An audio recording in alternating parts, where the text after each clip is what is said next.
Hello everyone, welcome again to Old Fort Erie. We are going to fire off the weapons here, but just before we do that, I'll explain who we all represent. We're all wearing something a little bit different. So first I'll start with Travis over here. He represents a Mohawk warrior, part of the Six Nations Iroquois Confederacy, one of the largest native groups within the Niagara here. About 95% of these guys sided with the British during the war for a whole bunch of different reasons. But having these guys on your side is great to have because they're excellent at scouting, skirmishing, ambush-style warfare, guerrilla-style tactics. And another advantage they brought was that they pretty much scared everybody half to death.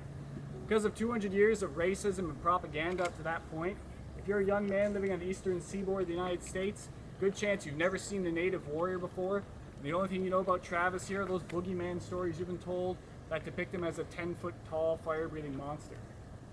Now, clearly he's not that, but if you truly believe those horrible stories you've been told all your life, you show up to a battlefield for the first time and you hear war cries in the distance, it was enough to scare some young men back across the water without a shot being fired. So having these guys around is always great to have.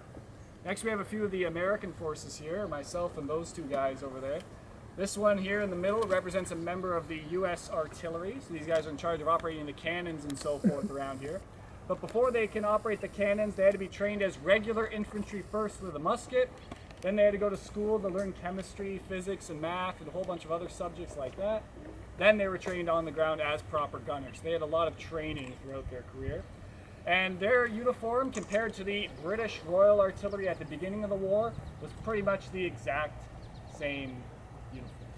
Except theirs are squared here, and the British came to a point. So that's why these guys like to stick closer to their cannons so they're not shot at by their own team. Next we have Connor over there, represents another American infantry soldier, more the mid-war version of the uniform. This is what a lot of them are wearing by 1813. Not a lot of nice white taping on it compared to his British counterpart. A little bit simpler uniform. And by 1814, a lot of the guys are wearing what I'm wearing, just an ugly gray work coat. And the reason is, as the war progressed on, the U.S. federal government ran low on two very important things: money and blue dye. And the reason is they declared war on the British. The British were their greatest trading partner in the world, which meant the money started to disappear, and they're also the major blue dye supplier in the world, which means it's hard to get blue dye from your enemy during a war. So they kind of start running low on blue dye. But the guys in the gray did something that the blue coats didn't do. They beat the British in an equal number European-style firefight at the Battle of Chippewa in 1814, proving a great victory to them and proving to the British that they are not ones to be messed with. And the ones that they beat were him, right over here, a member of the King's 8th Regiment of Foot, one of your standard British redcoats for the War of 1812, forming all the way back in 1672, one of the oldest regiments in British service around here. Now, one reason why they wear the bright red and the bright blue coats is because of the weapons. And what we're going to fire off here for you today, they're going to give you a closer look. These guys are all carrying the British version of the weapon, the 75 caliber Brown Bess, and I have the American version, the 69 caliber Springfield model musket. Now, to get these things to work, they put a small amount of powder in the side dish of the pan. You close it up, that flint will fly forward, hopefully creating a spark against the steel, which hopefully sets off the powder in the pan. That'll hopefully set off the main charge you pour down the barrel. Hopefully the ball goes flying at the end and you hopefully hit your target. So there's a lot of hopefullys with the weapon because they don't like to work all the time. They actually have about a 1 in 5 misfire rate every time they're shot. Sorry, 5 times you pull the trigger, about 20% of the time they just go quick instead of a bang. It's not the most reliable weapon.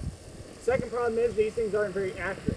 The inside of the barrel is just as smooth as it is on the outside.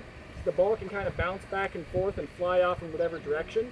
You can accurately hit your target at about 50 or so yards away, but that's if you're a good shot and your target isn't running all over the place. You can hit someone at over 200 yards away, but at that distance you can miss them by about 9 feet in any direction. So how do you fight with these things? You put your guys in a big long line and point and shoot at the same time, same direction. When you fight like that, you overcome the big problems with the weapon. With 100 men in line, at least 80 of those weapons should work, so you don't need to worry about some of the misfires in there. Or with 100 men in line, you send a nice wall of lead flying across the battlefield. Someone at 200 yards away will now get hit and fall down, so you don't really need to worry about aiming now either. But when you fight in that style, you create the last problem with these things, which is smoke. You'll see how much smoke comes out of these weapons here. When you have hundreds of these things going off, dozens of artillery, first time you can clearly see and identify who you're shooting at, is this and two folks facing these 4 guys right now.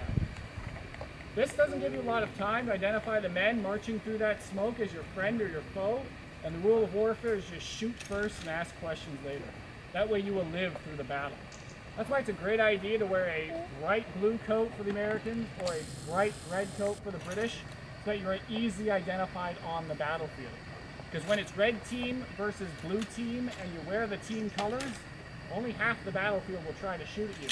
If you don't wear red, you don't wear blue, no one has any idea what team you're supposed to be on, and everyone on the battlefield will be shooting at you. So camouflage is not always the best idea for this war, because you can get shot by your own team. Now we're going to put these guys through 2 loads here for you, but before we do that, if you're on this side of the tree, you folks are just going to have to step over. I don't want to shoot anyone today, maybe tomorrow, but not.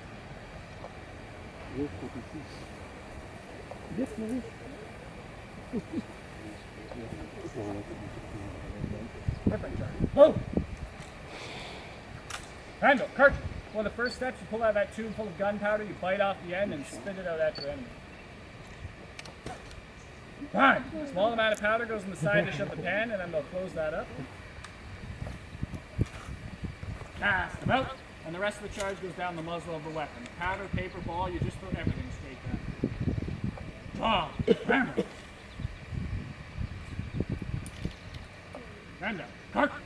The ramrod's used to make sure everything is seated right to the breech. If you don't use the ramrod, after a while the ball just gets stuck at the top and burps out the end and won't go anywhere. You gotta make sure it's right to the back. Return. Ramrod. You gotta put the ramrod back, because you can fire it across the battlefield, maybe shish kebab some people, but then you can't shoot again after that. So you really gotta hold on to the ramrod. Shoulder, arm. Make ready. Now they're ready for one shot. I warn you now, they're real guns, they make a real noise, so if you want to plug your ears, now's the time. If you want to get a shot with a camera, the best time to hit the trigger on that is now yell fire, that's when you're going to pull there. And if you miss the first shot, there'll be a second shot. So here we go. Today, fire! Now they're going to go through that one more time. You just have them go on autopilot, they go as fast as they can. They can load these weapons kneeling or lying down. The thing is, it usually takes longer to do so. And the way it works is to get the most lead across the battlefield, good chance that your team is going to win the battle. That's kind of why they like to stay in that. Yeah. That's what happens when you have someone who's been here a long time and 2 new guys. That's so fascinating. Oh, one more shot, here we go. Zed! Fire! Check out 2 memories. There we go, 2 good balls. So that there ends the little musket demonstration. For anyone on the regular tour, Brooke will take you on inside. For the military group, he will take you on inside. And I'd like to thank you all for coming to Old Fort Erie. Have a great day. Thank you. Thank you.